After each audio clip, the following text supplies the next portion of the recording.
All right, so thank you so much, everyone, for joining. We are live right now, Dreaming English, and today is just like a, excuse me, a day to kind of get to know each other a little bit better. I thought we could just like talk about ourselves, like introduce ourselves, talk about where we live, what's going on, just a general conversation. And I guess I could start out.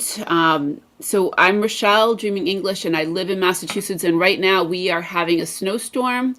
We have it was predicted that we would have little to no accumulation, but I went out and there is at least like this much snow, and it's a very heavy snow because it's kind of warm out right now. So when it's warm, the snow is heavier. And Yuri, I'm sure that you could probably relate with that because you get a lot of snow there in Kazakhstan. So I'm going to be doing a lot of shoveling. So I live in Massachusetts with my daughter who is 12. My son I just dropped off to college yesterday.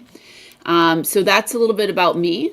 If anyone else would like to jump in and just kind of like introduce themselves, where you live. Oh, Massachusetts also for everyone around the world is in the United States.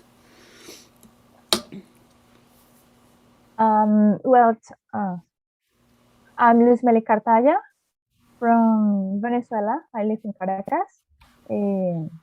Well, here is a little foggy and a cloudy morning in school, but a little is about 21 degrees Fahrenheit.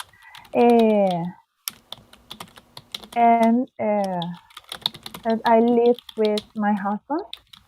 I'm from Guárico State. I was born and grew up there, but I've been living here in Caracas for more than 20 years. But I'm only live with my husband. We don't have children for the moment. And I work in a public institution, and as a part-time job, I teach English to teenagers. Well, that's all for now. Okay, all right. And Fatima, do you want to introduce yourself and where you're from and stuff?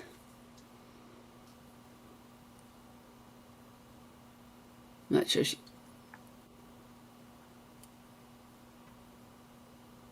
Or who would like to go next and kind of introduce themselves? Yeah, it's me, Fatima. My full name is Fatima Akhtar. I am from Bangladesh, and by profession, I'm a student. I'm studying bachelor degree. Now it's my third year running. So just 1 year left to complete my graduation. So exactly where I'm living in Bangladesh, it's called Sylhet. It is a very popular place for tourist attraction. Everywhere you will find out a lot of natural beautiful places and beautiful things. Especially the main attraction thing is that tree hills, which is very popular in our area, as well as you can see here waterfalling monument and so on. So and my country is a developing country among Asian. So that's it. And my country's, if I talk about my country's president, she is a lady, and her name is Sheikh Hasina, daughter of Sheikh Mujibur Rahman. Oh, okay. And in our Bangladesh, we got independent in 1971. We Okay. separated from Pakistan. Oh, really? I didn't know that.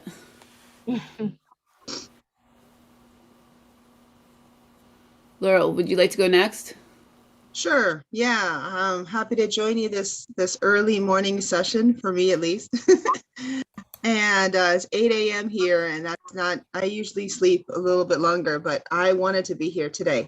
So I am from the US. I am from North Carolina, and I have met Rochelle recently and her channel, and I have my own channel. So we are starting to collaborate. work together, and it's a lot of fun. Both have WhatsApp channels and things like that. So North Carolina is on the East Coast of the United States. Rochelle also lives on the East Coast, but a little farther up, closer to New York, and I'm closer down towards Florida. So if you go like across the ocean, I'm a little bit farther from her. I'm not sure how many hours away we are, maybe 10 or 12, 15, something like that. And by car. By car, And right. yeah. So if you fly, it's a little faster. Then what else? I'm married. I have 2 cats. I teach English for a living, and online and local students. And I love talking to new people in different countries. So that's why I'm here. Right. Yuri, do you have audio? Who? Oh, Yuri. Oh, Yuri. Can you hear me? Yes. Oh, it's so bad. Connection is so bad now. Again, I can't see any one of you. But We can hear you. well, I live in Kazakhstan. It's a big country, and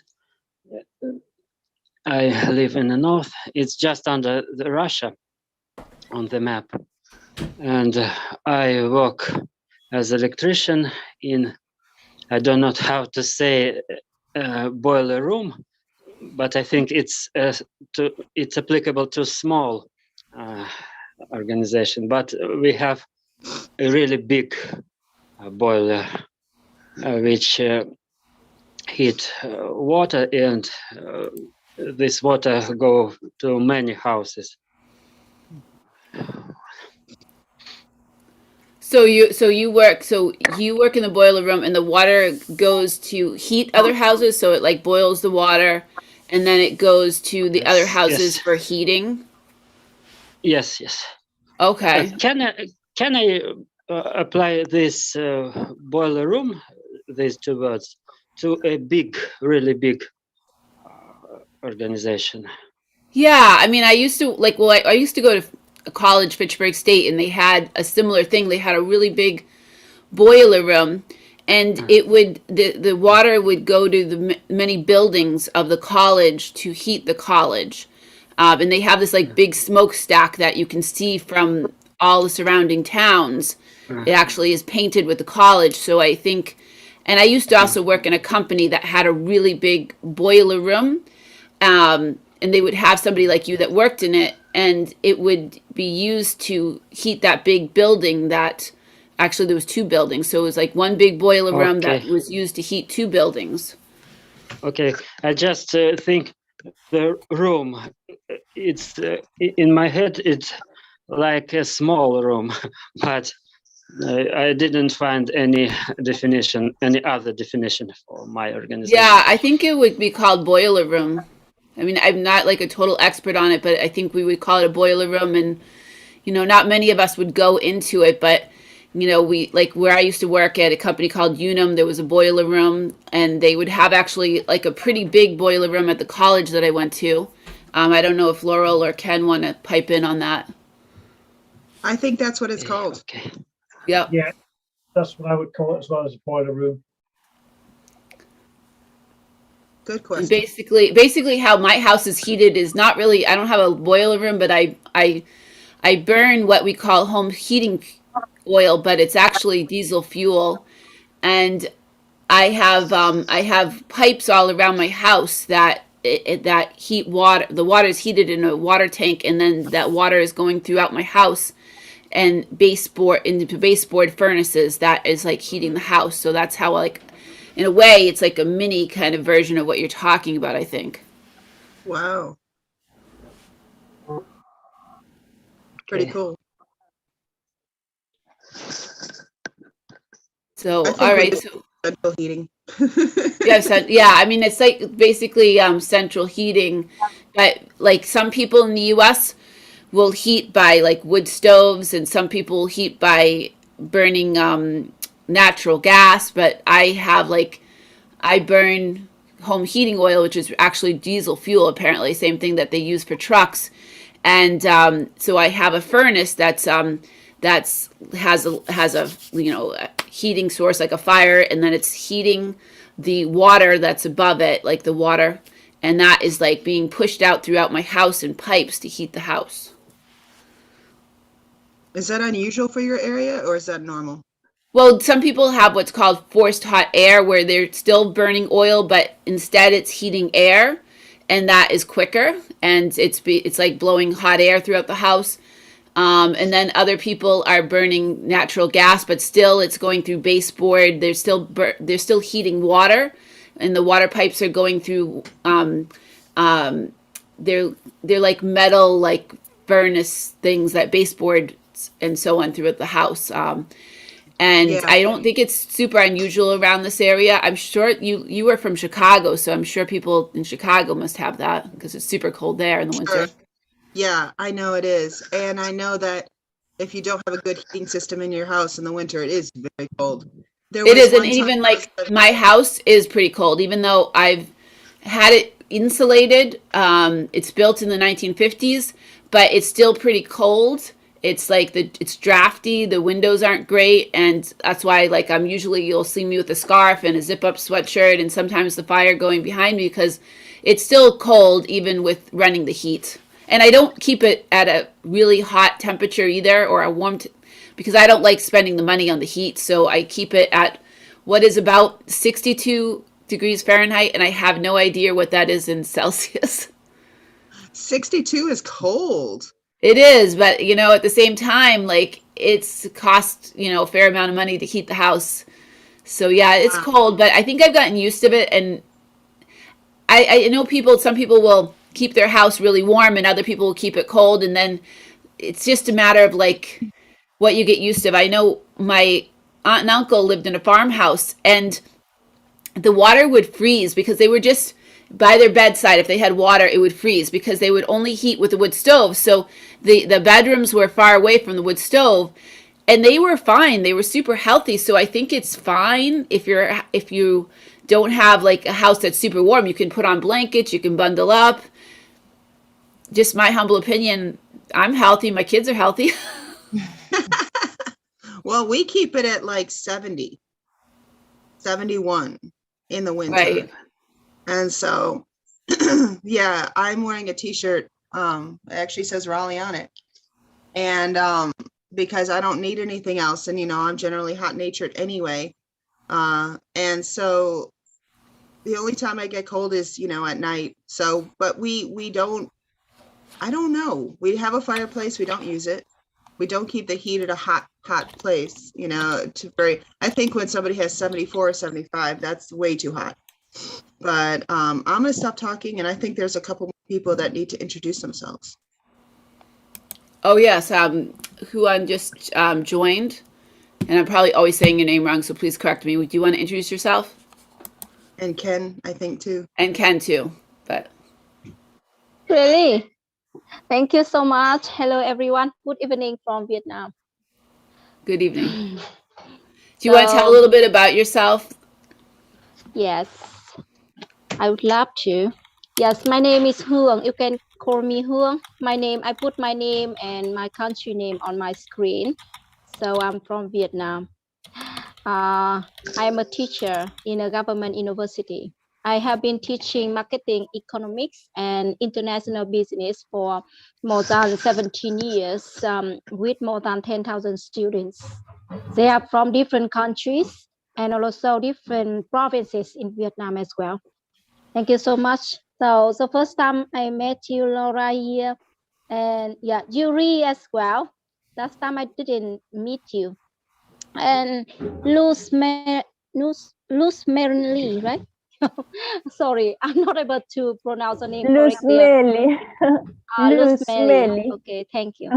Yeah, thank you so much. Please ask me if I can explain. And if you don't feel clear something, please let me know. Thank you. Yes. Now your turn, Ken, please.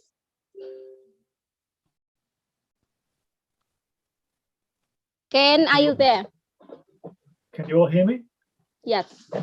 Hey, I'm Yes. Ken. I'm from the UK, currently living in London, but originally from a place called Newcastle, which many people might very well know because of the football team. And when we talk about football, we talk about soccer for the Americans, football for everybody else. So talking about heating, we heat with gas.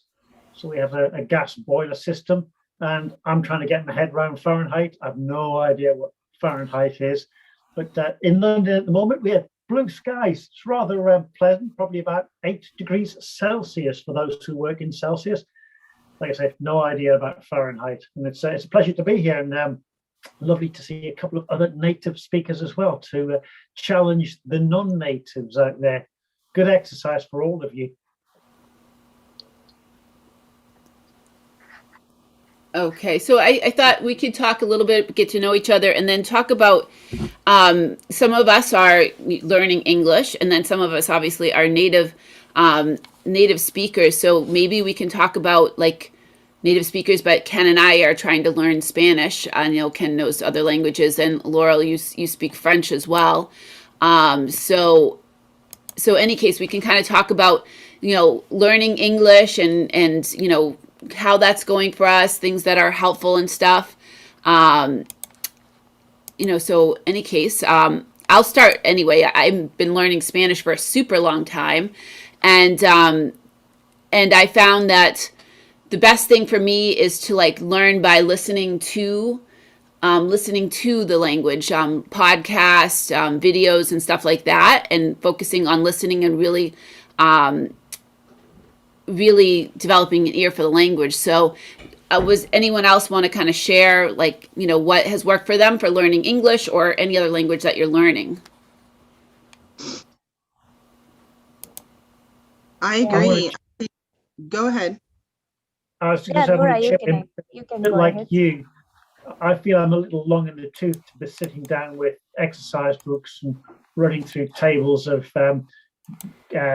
verb conjugation. So a lot of what I do is like Rochelle, I just listen all the time and watch. So it's kind of immersive in that I don't watch English speaking TV or English films. I just literally immerse myself in Spanish podcasts, news, and YouTube videos.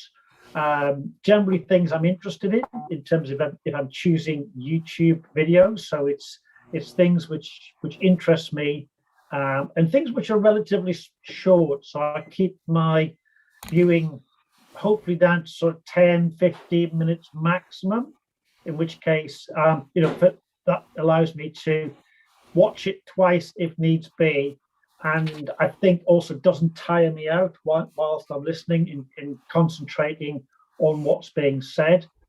As my listening skills have developed, I find it easier to get through 15 minutes of programming and not really have that many issues. Live radio is more problematic. It really is a challenge to follow chats and conversations, but it's a great exercise in terms of just grasping natural speech, which is designed for native speakers.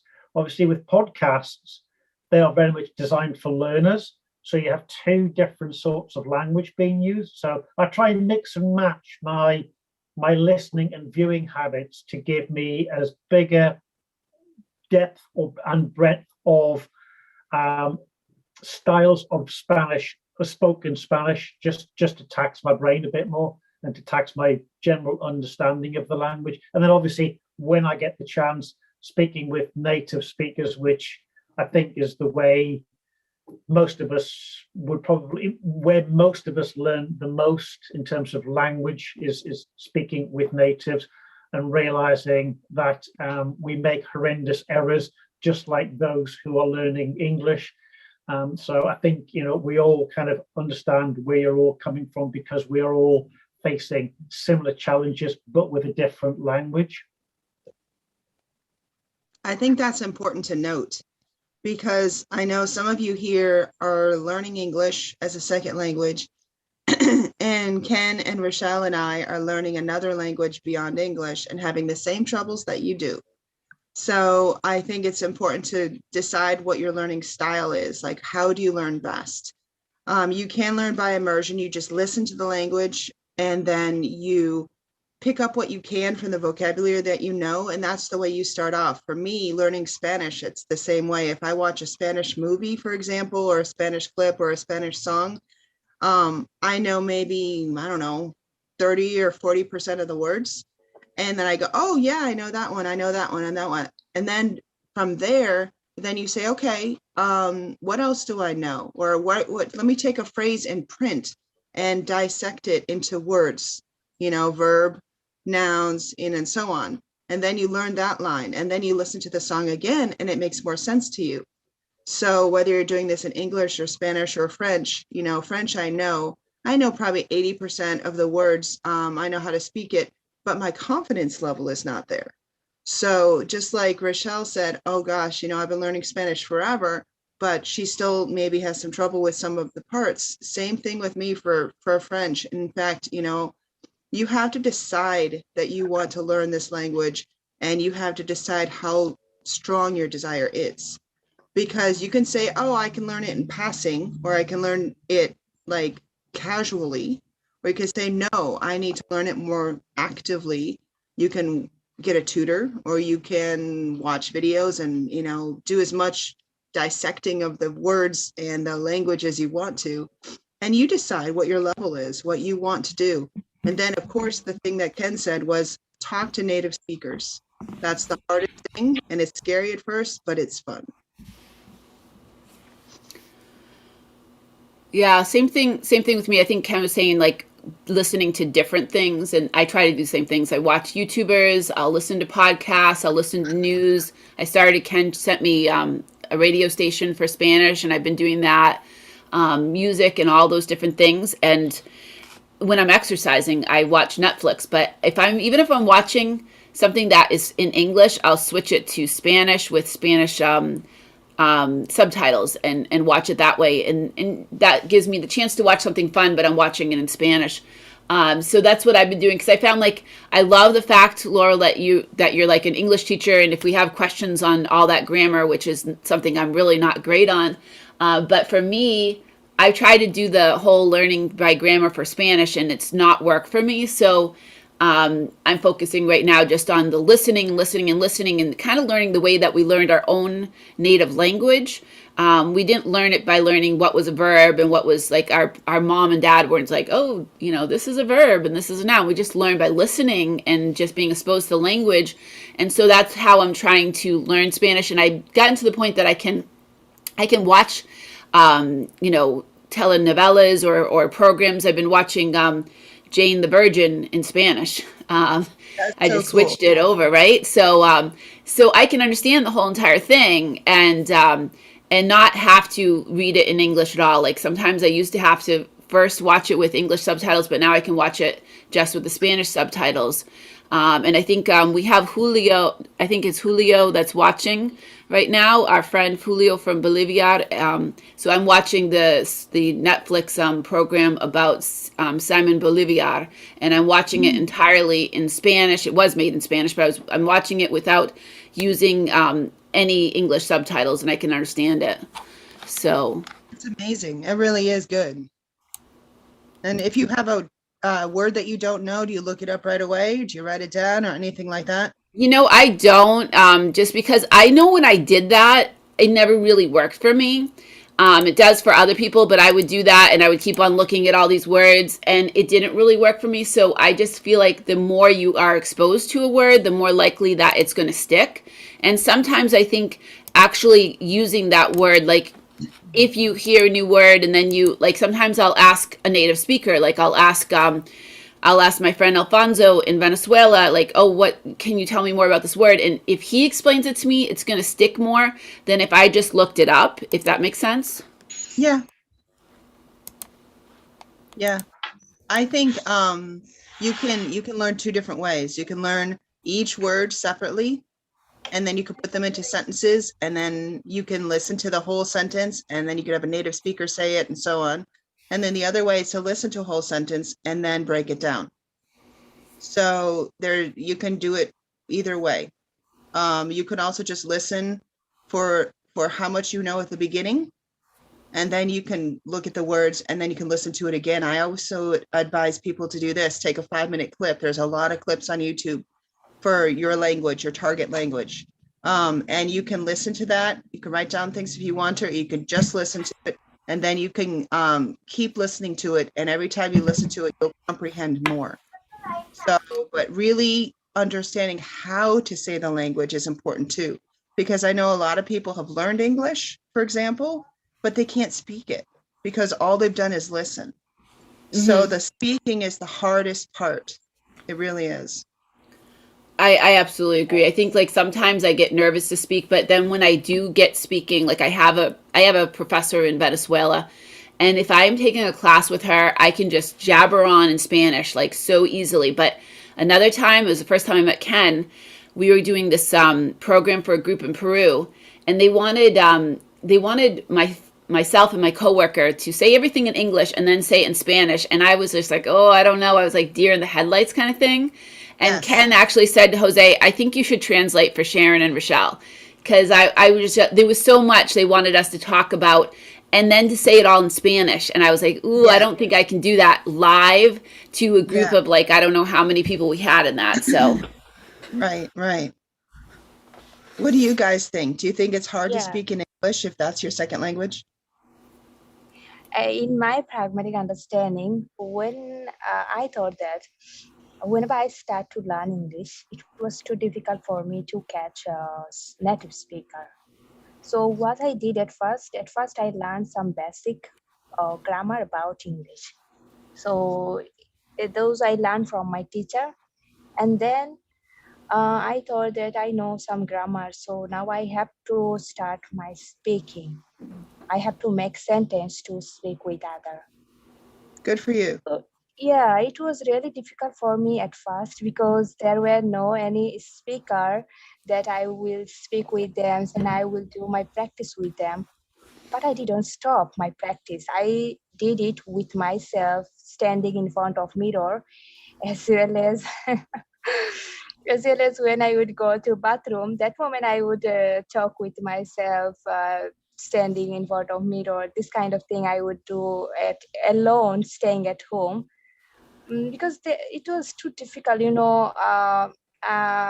surrounding me there are no any native speaker, there are no native speaker, and then they don't like to talk about in English much, so I was in trouble. And then I start to watch YouTube videos, English native speakers videos, and also I watched. In fact, even I watch BBC News, CNN News. Those really help me to enhance my listening skill. Because whenever you are learn to different countries' language, that moment you have to understand their speaking. So at first, I think you should enhance your listening knowledge. So it will really help you to understand other. So that's why I start to listen from BBC reporter, and also to develop my reading skill, I start to read The Guardian newspaper. This is also really helped me to develop my reading skill. So like that, I find out that which one would be better for me to learn English. For there are 4 modules: listening, writing, speaking, and as well as reading, writing, speaking, and listening. Those 4 modules, if you can catch properly, then I think you can communicate with people's in which language you are speaking.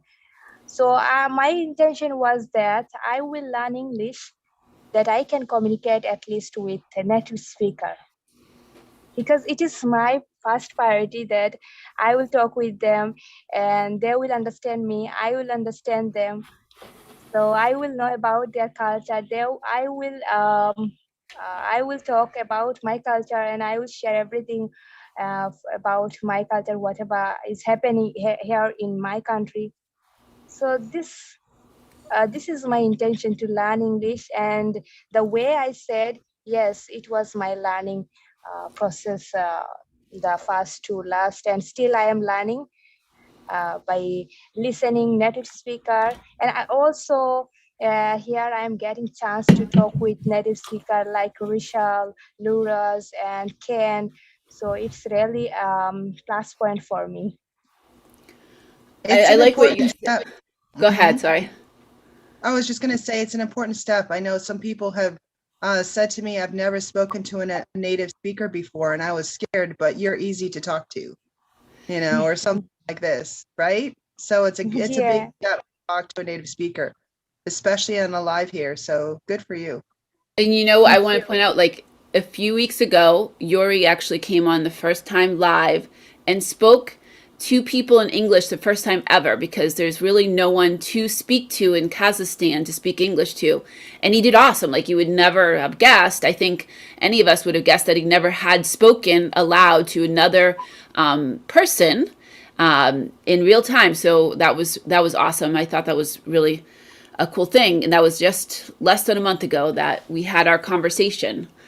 I think Good job. I was going to say, I think it helps when, if the native speaker, in this case English, is also, we understand your problems because we are also learning.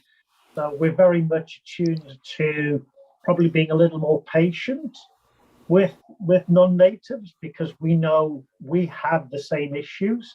Going back to something which was said earlier about watching the news, it's something I do quite regularly in Spanish, because the news repeats quite a lot, because a big news story, COVID, a volcano explosion, international politics, they are stories which are ongoing.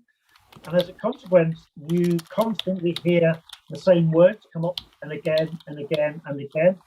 And it's this repetition which is such a great part of the learning process. When you hear a word again and again and again, it sticks more so when you understand its context. And I think we're all mad because we all talk to each other. I hold my own conversations in Spanish with myself, and I argue with myself as a way of challenging myself and as a way of understanding some of the vocabulary and some of the grammar I don't actually understand, I don't know in Spanish. So I think we're all mad because we all talk to ourselves. So join the mad club of language learners. We're all in there. I think we're all talking to ourselves, all practicing with ourselves, because we don't always have the opportunity to speak with native speakers. So yeah, part of the mad club. I want to read out a question from our friend Julio from Bolivia. He says, how important is the motivation, and then for like learning a language? And then the second part is, do you think it's important to set goals?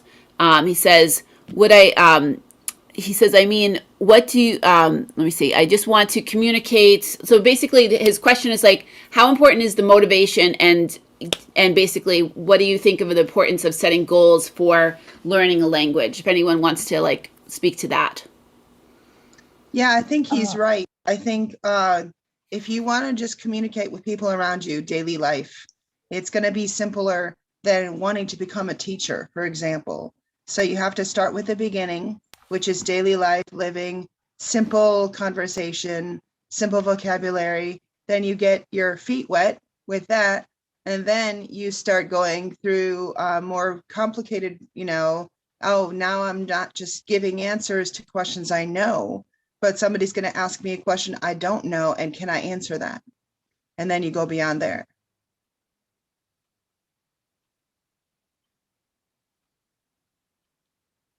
I think that's a fair point. It's knowing where you want to take your language skills to. If you just want to go on holiday and be able to go into shops and restaurants and buy bus tickets, well, the amount of English you're going to need is going to be a lot less than, as you say, if you want to become a teacher or you need to work in industry or you need to communicate with other businesses around the world, and you need to, in this case, use English. So I think initially it is deciding at what level you think you need to take your language, your second, third, or fourth language to. And that's an important thing. In terms of structured learning, I don't do structured learning, so it's not something I'm going to sort of talk about, but I certainly think knowing where you want to take your language, how you want to use it, is vitally important. I think, Rachel, I think that we have another thing is face our fear is important, because sometimes you can know a lot about that language. You maybe you understand when you are listening. Maybe you can talk, you can't write or read, but when you feel when you are scared, you can't communicate. It's difficult. It's difficult. That part is so hard, because you are afraid that to be judgment for another people. Maybe if I have a mistake, and maybe they laughed at me, or they just judgment at me because I don't speak very well, and this is really hard, and it's something that I have to face some time ago. Try to speak, because I know or I knew very much grammar, and I knew how to speak, but when I tried, I just stopped because I felt really scared, and it's really difficult. And at the beginning, when I started to learn, learning English, I learned a lot of grammar, and I did exercise a lot, but I could speak a little.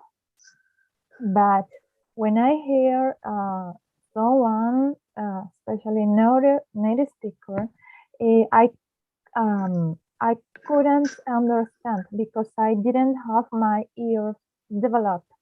So I was in intermediate level, but I wasn't able to understand the native English speaker.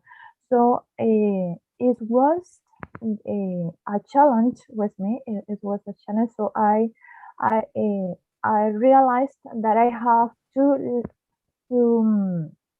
listen every day. So I met a good friend from Nigeria, and he told to me, well, you have to listen every single day, and you realize that every day you are gonna understand a little and a little more and more. So I did that, and I started to listen every day, even every programs that I like. I decided to listen it in English, only in English, and I thought, well, it doesn't matter if I don't understand the whole topic or the whole conversation, but every day I understand a little more and more and more, and then I developed my ears. It took me about a year to develop my ears, almost 80%. Now, well, I can understand almost everything. Of course, there are some accents that is still difficult for me to understand, but even in that way, I can understand the topic or the main idea.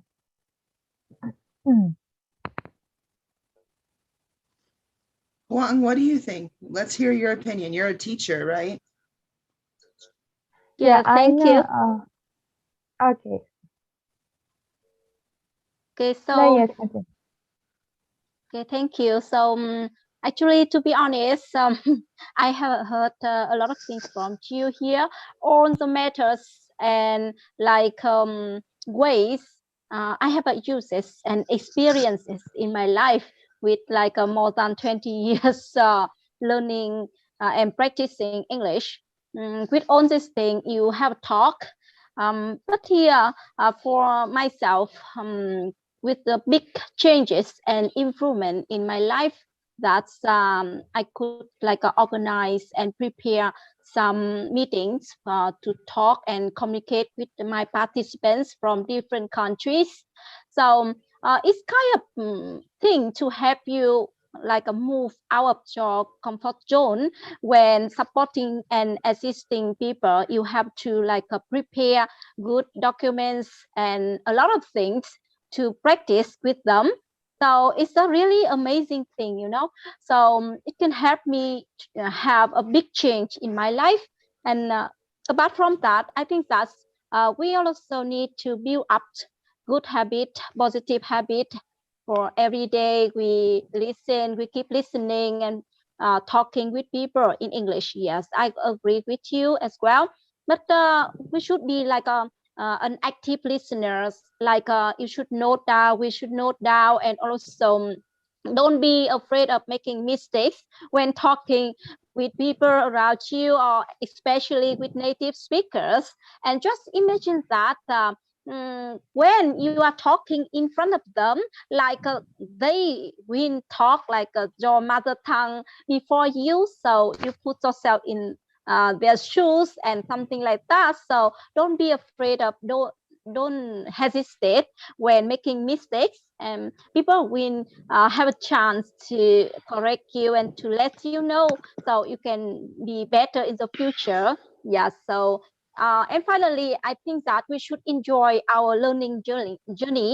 That means that we should like feel something we feel interested in doing that, like listening or talking or reading, to make yourself happy when learning. Don't force yourself too much. So I think that's will be better for you. Thank you.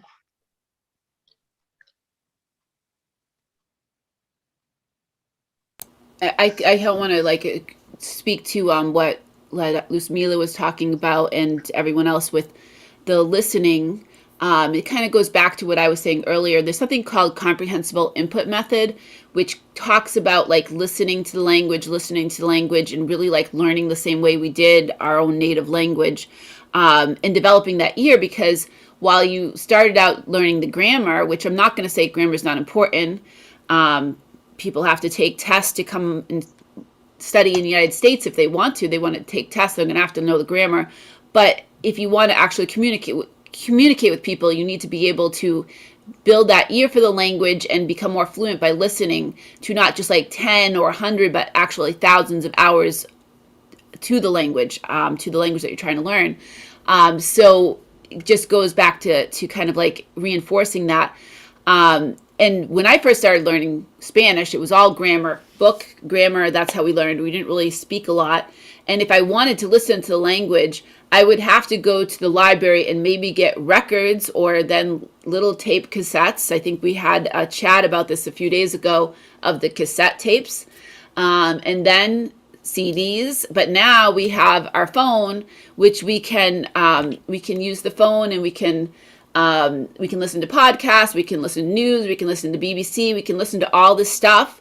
We can put, if we have headset or whatnot, or Bluetooth, we can listen to it, when we're walking, exercising, cleaning the house, whatever we're doing. And that's what I'll do whenever I'm driving someplace, exercising, whatever I'm doing. I'm listening to things, mostly in Spanish. I still listen to things in English because like Ken says, you want to give your brain a chance to kind of like rest from whatever language that you're learning. But basically just immerse yourself in the language. And now it's so easy to do that. You don't have to go and get these cassette. I remember getting this big, huge set from the library. It was like 20 or 30 tapes. And I would put them in my car and listen to it. And then the tapes, do you remember the tapes? Like the actual stuff would get stuck and I'd be trying to rewind it and fix it. But now you can just use your phone, right? And so it's a great tool. We have the internet. We can meet people. Like you have like Yuri that's in Kazakhstan where there's not people to speak English to.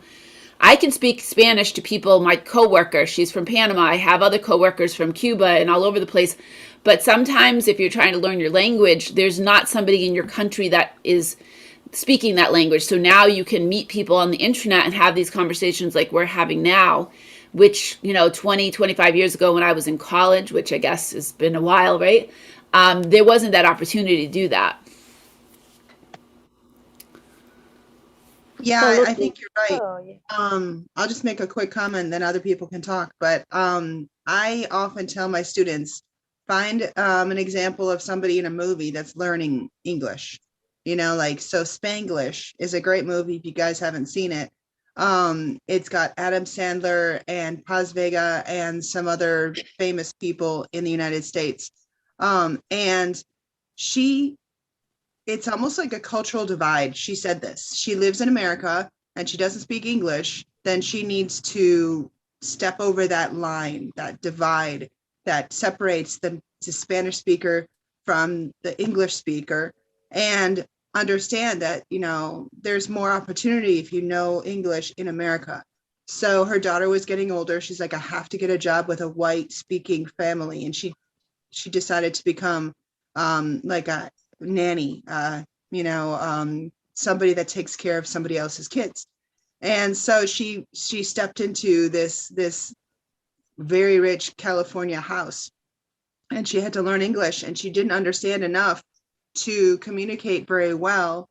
And she wanted to so badly because this girl that she was taking care of needed her help. The mom was very strong, and she wanted to give her some comfort that her mom was, I don't know, there was a scene in the movie where her mom gave her clothes that were too tight to motivate her to lose weight. And she felt so bad for the girl that she had to learn an English phrase. So she spent all night modifying and changing the size of these clothing. And then it was a blouse, a blazer, like a jacket. And she didn't know anything except try it on. And the girls, no, it's too tight, it won't fit me. And she's, oh, it fits. Oh, thank you. So that was an example of somebody that tried so hard in action versus the words. And then when she realized that the girl was so appreciative of what she did, she decided, I need to learn English. And she spent the time learning tapes and listening to the phrases and saying them over and over again. And then she was finally able to communicate with the people in the house. But there's still going to be cultural things that there's going to be a problem with, and there's all kinds of things beyond just speaking the words. But it's fascinating to see different exchanges with people that are from different cultures and how they communicate.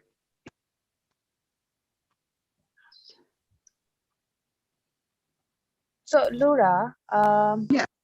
you know that we are learning a language to communicate with people. So beside that, what are the advantages of learning new language? How many advantages we can get? Besides just communicating with people? Yeah.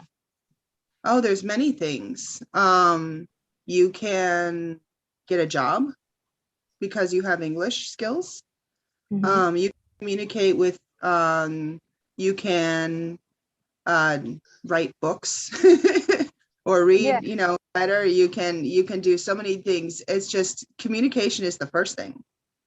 Yeah, And but is this possible to get handsome job or just for living or earning little money and little salary? So handsome job. I am saying that if you learn English and if you can speak in English, so is this possible to get handsome job? we don't really use handsome job for that purpose. We use a better job, you know, a more well-paid job, things like that. But yeah, you can learn a lot more. I actually have 2 students, one I'm meeting with today. I have paid students, and some of the time their problem is not necessarily the English, but it's their confidence. And so when they don't feel confident, I think, oh, their English is just fine, but they don't feel it. So they want me to help them maybe with grammar points and things they don't understand, because you're not going to listen to somebody and say, oh, they know English or they don't. You're just going to say, they sound okay to me, especially if you're not an English teacher. So he wants to transition from his job as a chef. He works at the Cheesecake Factory, Rochelle, as a chef. And he wants to move from being a chef to being a business counselor, a business advisor. That's a big step. So, and he did this back in his country. He used to live in Venezuela. He's from Venezuela. So he has lived here for at least 10 years, and his English is okay, but he's not confident enough to move from being a chef to being a business advisor without English lessons. So he's actually going to quit his job at the Cheesecake Factory and focus on English for the next 2 months with me and with all the help I'm going to give him. And then he can change his life. You know that, Laura, here in our country, if you speak in English, then you will get better job and with handsome salary. So because it is a non-native country, here people speak in Bengali language. So speaking English is really a good achievement for people. So if you go in first world country like USA and UK, so there you can't get a government job because English is your native language. So if I speak there, so it's not a big deal. It's not a big matter for me and for you whenever you are listening me. But here, if I speak in English in my country, then people will give me priority. They will try to learn from me, and they will pay me to learn English. So even I can get a good job in my country because of my English skill. So here I can get priority, but not in Western country. There are people always speak in English. I think the thing with having English as a second language is it opens up business opportunities, either with direct employment, because you can communicate. If you look at Europe as a whole, the language of business is generally English. So if you're dealing with import, export, if you're dealing with sales, it's all done in English. It's all done in English. So, and then you have Germans speaking to the Italians, who are then speaking to the French, and they're generally going through English. So it's vitally important. I think it's vitally important for career development that having a second language doesn't necessarily have to be English, but it's such a great universal language. But having the ability to communicate with other colleagues, with other clients, is a great way of advancing your career.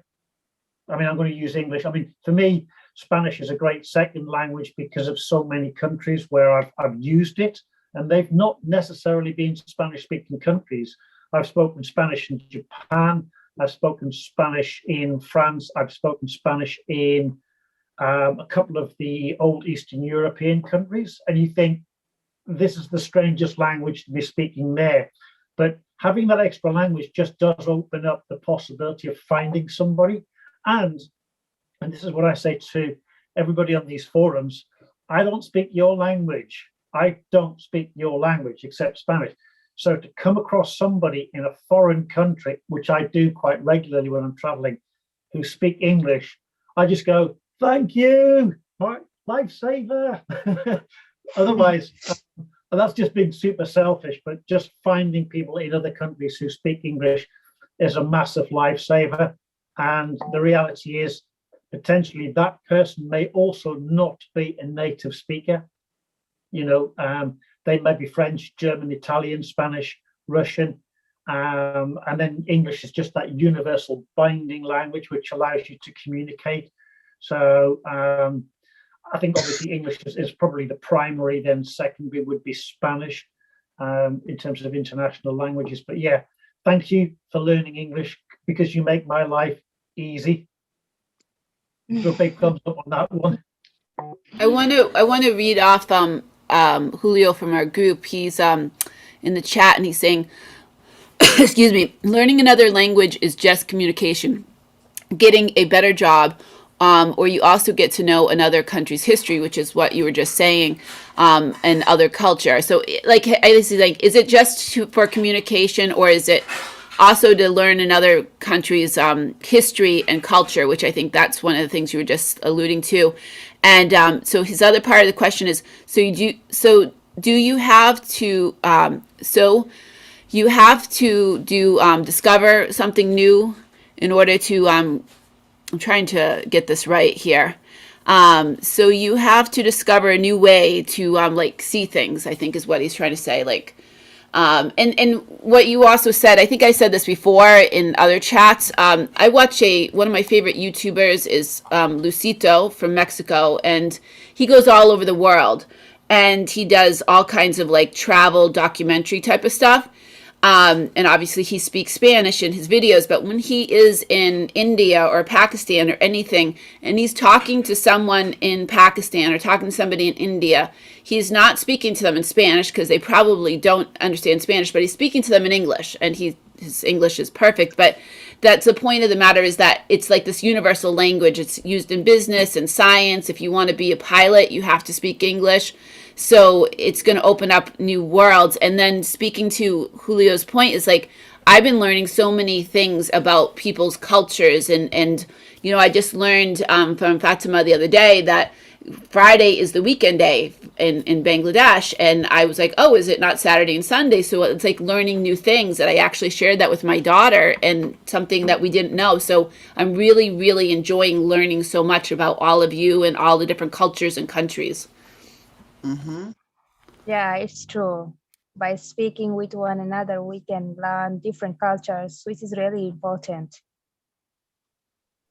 Because we are living in a world, so we have to know the world, what these other people are doing in their country. So everything we have to know gradually by speaking with people. Yes. So how about Yuri? I haven't heard anything from him. Yuri, right? Well, Yuri said problem maybe. I agree with your opinions. Can you hear me?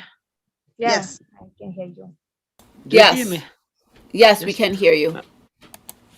I agree with your opinions, and I learn English for my pleasure mostly. I love it, and the things that I want to know, they exist only in English, and all my life I used only written English. And 3 years ago, I decided to start to listen to English. And what I did, I downloaded, first of all, I downloaded audio version of one book, and I have listened it several hundred times.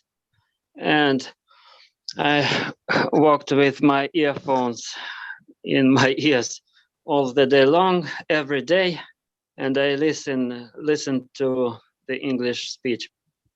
It took for 2 years to begin understand slow English, and 1 year ago I came across with channel of Rochelle, and I decided to watch it because your voice is very, very especially clear.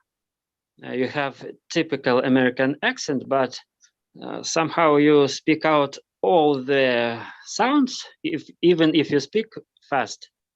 And that's why I think your voice is the best to get used to more speedy, more fast speech. Now I watch your channel. And in one word, the more you do something, the better you will do it. So just the same with English. The more you read, listen to it, and speak, the more better you will do it, I think. That's right. Practice makes perfect. Practice makes perfect. Yes. Yeah. The more you speak, the better you get, the more confidence you get. And it's about, I think a lot of it is about confidence. If you're like me, quite outgoing, I don't mind making mistakes in Spanish. It's part of the learning process. And even as a native, I get it wrong in my own language. So I keep saying to people, you know, even natives don't get it right. So, you know, I wouldn't expect you as a non-native to be absolutely grammar perfect while speaking in English, because I don't think it's needed, to be perfectly honest. So many native speakers make a complete mess of their own language, and you probably do in your own language when you're speaking. When you're just thinking and speaking, you know, it's whatever comes out, as long as you're understandable, as long as you feel happy and the person who's listening feels happy that they understand you, you've kind of crossed the first barrier, the first hurdle. Everything after that is just that little progression, little steps, little steps, little steps, all the way.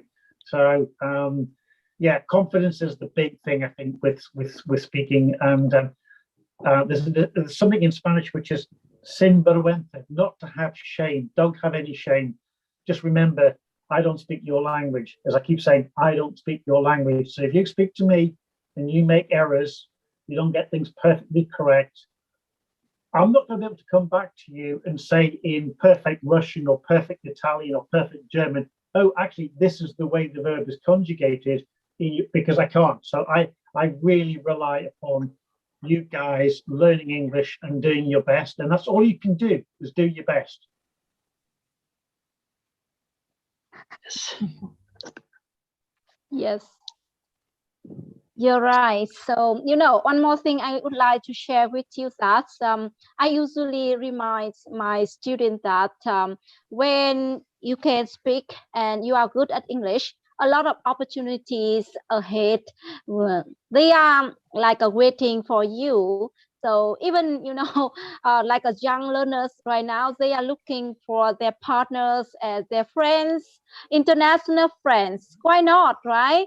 That kind of open opportunities for you, as well as my country. We are opening our country and also opening our economy to develop our economy. And so that's why we can import and export and exchange our ideas and products and everything to make our country better. Yeah, so that's kind of like globalization, right? So we get better things from outside, and as well, we can improve our country, improve our standard of living if we can connect with foreign people to export our country products to the other countries. For example, in Vietnam, recently we have signed a contract with like a EV FTA, free trade agreement, to export agricultural products to European countries. You know, that's kind of very potential markets for us to gain more currency from outside our country. Yeah, to enrich my country as well. So great chance for us. So thank you very much. Yep. Yeah, it's a really good opportunity for us to learn English. We can do a lot of things by learning it, because it is, after all, international language. Everyone knows it very well, because they learn it since their childhood at their school. So here we are getting a lot of opportunity by learning English. We can do international business. We can share our problems with another country's peoples. So if they are able to help us, that they can help us by giving money or giving knowledge. So like that, we can share our problem with them, and they can also share their problems in English language. So it's really helpful for all of us.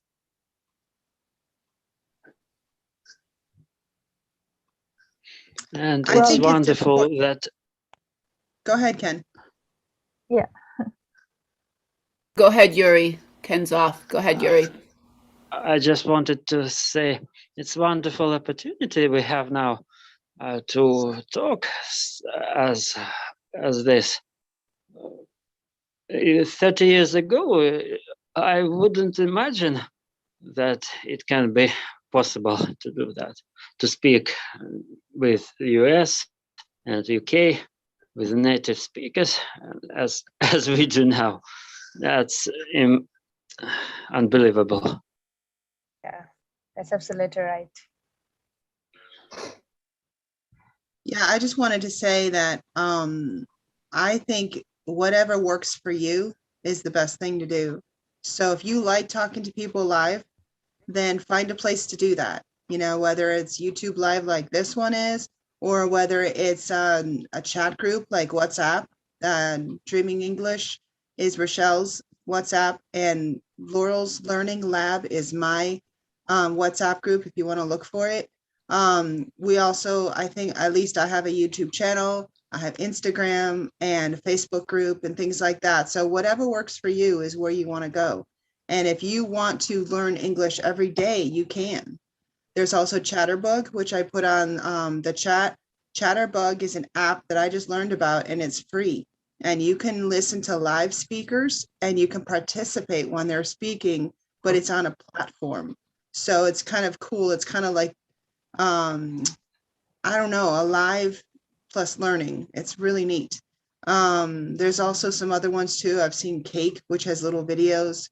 So you have many ways to learn. There's no way you can say to anyone, oh, I don't know how to learn English. There's nothing available, because there's so many things. It's almost like you have to pick which method you want. And That's so good. right? There's Hello Talk too, which I met Luzmeli from, and I met a couple others in our group. And we'll be putting a link to your YouTube channel in the description after we're done with the live. So absolutely, people should follow your channel. But So Hello Talk is one that's really great. I met a number of really good language partners from there. Yeah, I'm going to put down another one called Hallow. And that's where I really started teaching English online when the pandemic started. I had a Facebook group that I started, and then somebody in my Facebook group told me about Hallow. And so Hallow is a great opportunity. At first, it was free, and it was just talking. And you just have like a channel, basically your people that would follow you. And then whenever you came live, then they would be able to participate for free. And now it's more of class oriented, but I think there's still the Instamatch, and there's some other ways to talk to native speakers. I'm not on Hallow anymore, but it's a great app to use as well. Absolutely. We'll add all of these things to the description. I know there's like Tandem, Hello Talk, this Hallow that you've mentioned, which I'm not exactly sure at all how to spell that. But in any case, we'll put that in the description for sure for everyone to be able to find the links or the names of these different apps and these tools. So I think this has been an awesome discussion. I think I started out let's get to know each other a little bit better, but then also let's just talk about learning languages, because we're all of us are learning languages, whether it be English, French, or Spanish. We're all learning languages. So I think we can all kind of share. And I think what Laurel says, what works best for you, if grammar works best for you, then go with that. If watching videos works best for you, then go with that. Whatever works best for you, then that's the thing that works, for sure. And I'm rambling as usual. Yes. So have you heard about Clubhouse? I think it's also good. What is it called? Clubhouse. Oh, Clubhouse. Yes, I've heard of Clubhouse. It's like an invite only thing. But yeah, I've heard that it's good. I haven't tried it yet. Rochelle, have you heard of rooms there? Yeah. No, I have not tried it. Yeah. There's a lot of groups there. It's kind of like WhatsApp. Right. And there's also apparently there's learning groups in Discord, which I still haven't figured out. My daughter, who's 12, super knows Discord. I have an account, but I don't really understand it. I don't understand the name. I think it started out with some gamers communicating with each other, and that's probably why it has that name, but I don't know. But apparently There's also- there's language groups there too. Mhm. Are you There's also talking about Telegram. Discord? Discord, DISU. Discord. Yes, I know that. Ah, Discord like Discord. an application. Yeah, we Yeah. can talk. Yeah. Mm. I Yeah. use Discord. Yeah, Yeah. I'm Yeah. using Discord It's as a good well. tool. But Clubhouse different, you know, Clubhouse with a lot of rooms. You can meet a lot of like a native speakers there, and also different topics and different majors there. Okay. Well, this has been a really great conversation. I want to be mindful of everyone's time. It is a holiday for Laurel and and I've got a lot of snow to shovel with my daughter, as I mentioned, heavy, wet snow. Otherwise, I'm not going to make it to work tomorrow. But thank you all for joining. I think some of us are going Thank you. live again on Saturday to talk about our jobs. I think those that have already talked about their jobs, you can join and ask people questions. And those that haven't can like present. We'll be able to like, screen share if you want to share some pictures about your job. I think I might share my weekend job because I think I talked about my full-time job last time, but I think I have a number of you that have signed up to take part on Saturday. So that I'm looking forward to that. And I'm so glad, Yuri, that you were able to take part. I know the internet is horrible in the evening for you because it's morning for me, but it's evening for you. So I'm hoping that you can take part, but I'm glad we got to hear your voice and that you got to take part this morning. So thank you all for taking part. You're welcome. Thank Also, you. thank you, So happy. Marisha, Yes, it was a lot of fun for talking to you. inviting us here. Laura. and Yeah, Edward. absolutely. Thank you so much. All right, I'm gonna end the live, but if anybody wants to stay on for 5 more minutes and talk to me, but I am going to do what I need to do to end this live, which I need to press stop.